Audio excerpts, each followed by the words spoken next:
ตายไปเกิดเป็นผีดีตัวสักยันเป็นลวดลายสิ่งตัวเป็นผีเขาบุริติสิ่งคนที่เลี้ยวกับสาวเสียเขาเรื่องแบบชาติสักยันเลยตัวตายผี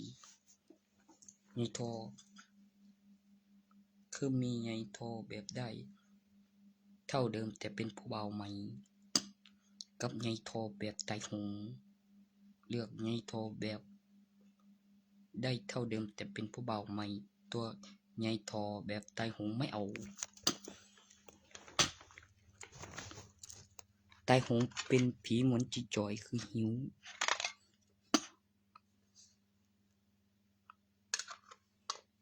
ไอ้พวกตายหงตายอุบัติเหตุไม่มีประกันนั่นแหละ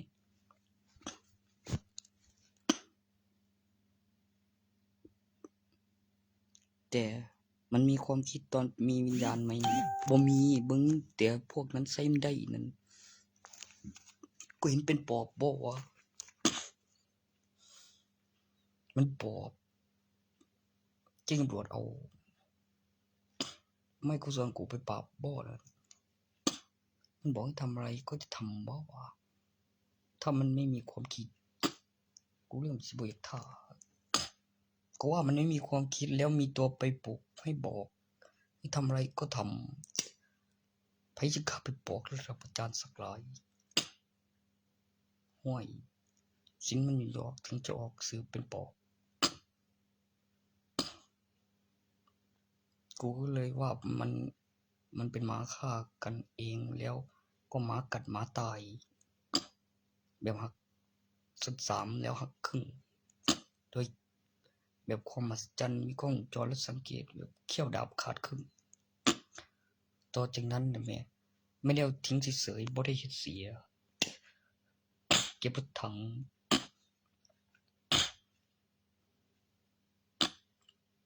แม่นมันว่าไปส่งนั้นบอกมันก็โดนส่งโดยอาจารย์เป็นสัตว์ที่ฆ่ากันเองมีวิชาไม่รู้แค่แบ่งสีแล้วตัวน้อยเข้าไปใกล้คนละสีบ่แบบคักหักครึ่งตายแต่มันเขียนรถถังตัวที่พูดรู้เรื่องแล้วก็บอกได้รถถังออกมาใหม่ทีละวิญญาณมีความคิดเนื่องจากกฎของลูกและหลานคนบ่ได้ข้ามตายไม่ได้เอาทิ้งเฉยๆไม่ได้ทำเสียเก็บหลักฐานรถถังปืนใหญ่วัตถุสะกดวิญญาณเข้าอุปกรณ์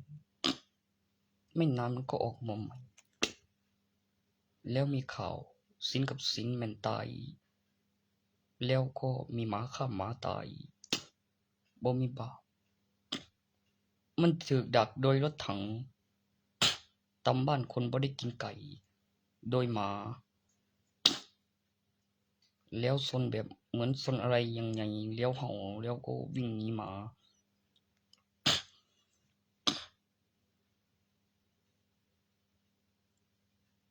ในจังหวะนั้นน่ะแม่ในช่วงขณะนั้นพูดถึงเรื่องหมาฆ่าหมากับตัวที่ตายแล้วเป็นอย่างนั้นแล้วตัวที่สั่งบ่ได้เฮ็ดเสียบ่ได้ทิ้งเฉยๆมีหลักฐานวัตถุสะกดวิญญาณพูดรู้เรื่องนะแม่ตามไปสืบนั่นบ่โพลหนังสือมีเห็นก่อนชนรถถัง